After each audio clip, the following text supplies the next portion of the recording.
শুরুতে পেনাল্টি মিসকে কেন্দ্র করে যে হতাশা তৈরি হয়েছিল সেই হতাশা লিওনেল মেসি নিজেই দূর করলেন শেষে এসে। অসাধারণ গোল করেছেন, আবারও মেসিময় হয়ে রইল একটি ম্যাচ।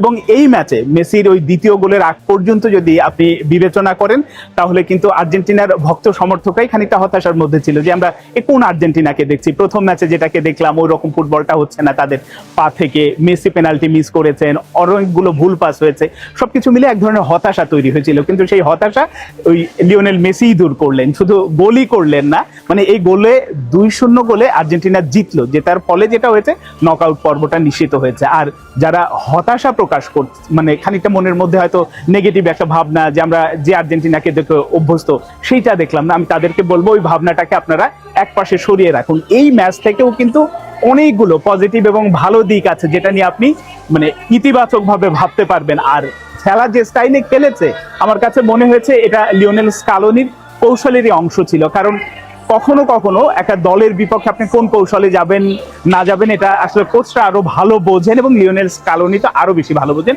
এই কারণেই তিনি বিশ্ব চ্যাম্পিয়ন দলের কোচ এবং তিনি আছেন। এই কারণে ওই যারা ওই রকম ভাবনা যে খেলাটা আর্জেন্টিনার মতো হয়নি, আমি তাদেরকে বলবো যে ওই ভাবনাটা একপাশে সরিয়ে রেখে বরং এই ভাবনাটা ভাবুন কতগুলো ইতিবাচক। আমি সেই গোল প্রসঙ্গে আসি।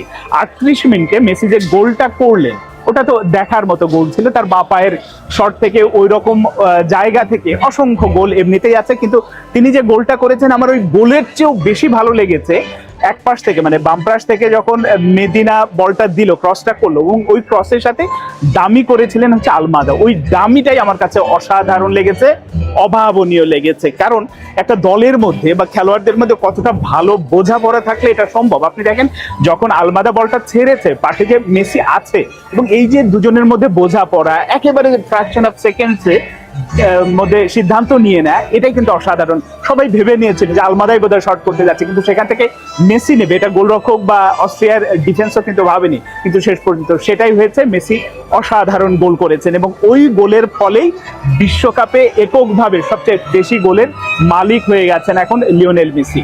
এই গোল দিয়ে এর আগে মিরোস্লাভ ক্লোসার সাথে 17 গোল ছিল, এখন তো 18 গোল হয়ে গেল।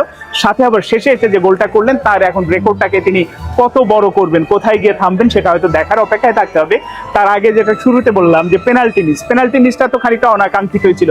পেনাল্টিটা যখন পেলো ওই সময় যখন আসলে পেনাল্টিটা নিতে যাচ্ছেন মেসি, তখন কিন্তু ব্যক্তিগতভাবে আমার মনের মধ্যে হয়েছে মানে একজন মেসি ভক্ত হিসেবে যে না, পেনাল্টি থেকে মেসি এখন গোলটা করবে, সর্বোচ্চ গোলের বিশ্বকাপে সবচেয়ে বেশি গোলের রেকর্ডের মালিক হবেন।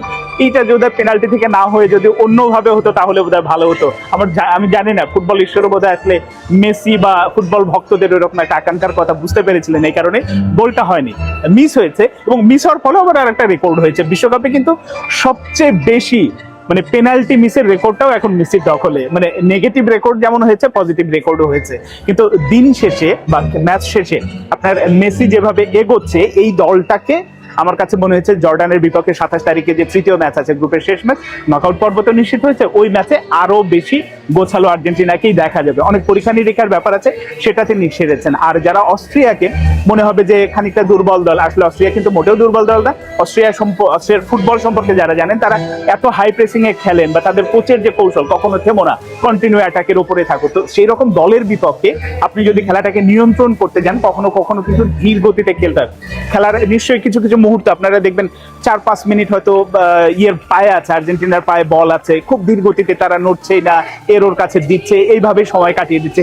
ওইটা খানিকটা বিরক্তিকর মনে হলেও আমার কাছে মনে হচ্ছে ওটা স্কালোনির খেলার কৌশলের অংশ ছিল। কারণ অপোনেন্ট যখন মানে অপোনেন্টকে যখন আপনি বিরক্ত করে ফেলতে পারবেন যে হচ্ছে না, তারা এক ধরনের চাচ্ছে খুব করে, কিন্তু সেটা ওই স্পেসটা দিচ্ছে না, নিজেদের মধ্যে দেয়া নেয়া করে আসলে সময় কাটাচ্ছে, তখন কিন্তু অপোনেন্টের মধ্যে ভুল করার প্রবণতা বা অপোনেন্ট অনেক কিছুই আসলে পরিস্থিতি তৈরি হয় যেটা তৈরি করতে চাইছে, ওইভাবে খেলাটা হয়েছে। কিন্তু দিন শেষে এই ম্যাচ ড্র হলে বা হারলে সেই প্রেক্ষাপট সমালোচনাটা অন্যভাবে হতো, কিন্তু এই যে ম্যাচটা বের করে আনা, কখনো কখনো সুন্দর ফুটবল না খেলেও ম্যাচ বের করে আনা, 3 পয়েন্ট বের করে আনা, এরকম অল্প ম্যাচের টুর্নামেন্ট 8টা ম্যাচ খেলে চ্যাম্পিয়ন হতে হবে, তো এইরকম মানে বিশ্বকাপ বা বড় আসরগুলোতে সাধারণত এরকম কৌশলের অংশ থাকে। এই কারণে হতাশ হওয়ার দরকার নেই, বরং লিওনেল মেসি যে রেকর্ড করেছেন সেই রেকর্ডটা কোথায় গিয়ে থামে, তিনি কোথায় থামেন সেটা দেখার অপেক্ষায় থাকার জন্য মানে থাকতে হবে আমাদের সবাইকে। এবং শেষ পর্যন্ত লিওনেল মেসি আসলে বিশ্বকাপে আর কি রেকর্ডের জন্ম দেয়, কোথায় গিয়ে থামেন সেটা দেখার অপেক্ষায় এখন গোটা ফুটবল দুনিয়া।